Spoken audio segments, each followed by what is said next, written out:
I remember we were in the car one day, and then the kids started a conversation about who is Ah Gong's favorite. And then they looked at each other and says, Ah Gong says, I'm the favorite. And then the other one said, no, he said, I'm the favorite. Yeah, so who is your favorite, Dad? You are my favorite.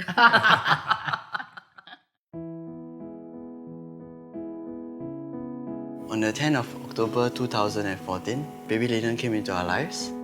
It's been 6 days that she's been with us, and it's been one of the best 6 days of my life. She's such a joy to have, and it's just amazing to see the miracle of life.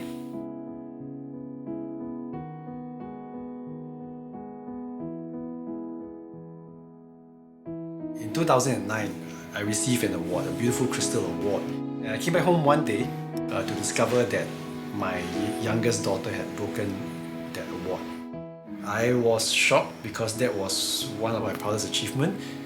And to my surprise, when I came back home the next day, I found a sign and it said, seriously, my awesome father won that award with a crystal thingy, it just broke. And then I took a picture of it and I posted it up on Facebook and I said, thank you, my dear daughters, for putting up this sign. I think it looks even better than the crystal you broke. And hashtag why I can't get upset with my girls. A lot of times we get programmed by society to have a lot of fears. When we discovered that she was expecting our first child, our first reaction was... I cried. I felt that I was not ready.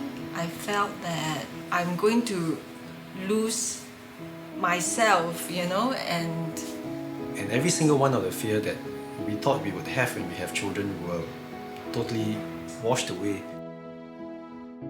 I suppose it is things like that makes you feel that when you have a family, there is almost no challenge too big. After 2, we reached a point in our lives where we thought... 2 is enough. Yeah. I remember feeling that the world that we live in, there's a lot of suffering around. And bringing another child into this world is almost cruel. But witnessing a friend of ours who lost their first child, it was an experience that showed us that life really is such a miracle, such a gift. And having a child became for us an opportunity to bring light into this world.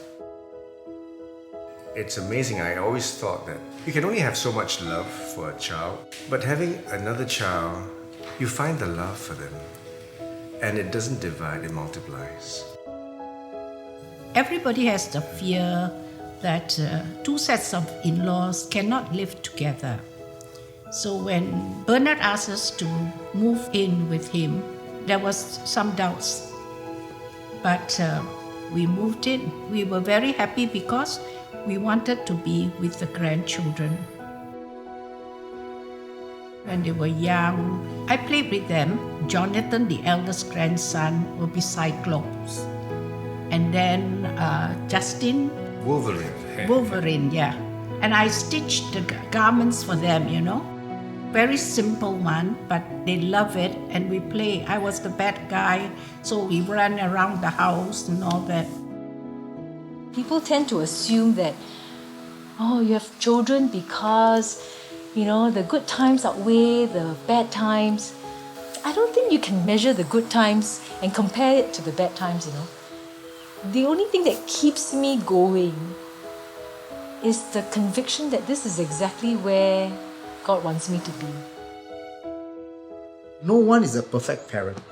We feel sometimes, we do good sometimes. We try to pride ourselves as parents that we raise them up, but actually God is the ultimate parent that will guide them and grow them in spite of our failings. My parents actually separated when I was really young. I was 5 and Aaron was around 2. My grandparents were the ones who were there for the main formative years of our lives. Yeah. Through my growing days, I always see my grandpa taking care of us and taking care of my grandma. He will drive her to her meetings, drive her to meet her sisters, everywhere. And I actually came to this point where I really believe that he will do anything for my grandmother. I really strive to be like him and love exactly like he does.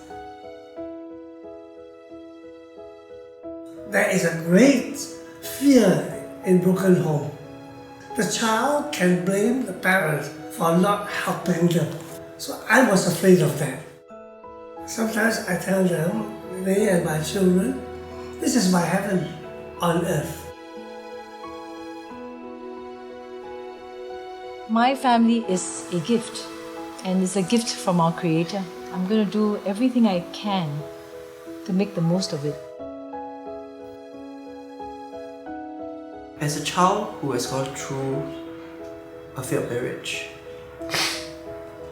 one thing that I always want to tell parents who feel like giving up is, if you are giving up, you are also giving up on the child. The life of the child will be changed in every single way.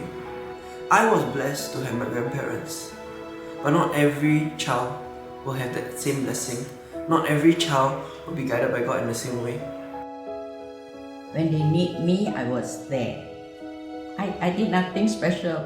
Any grandma would have done what I did.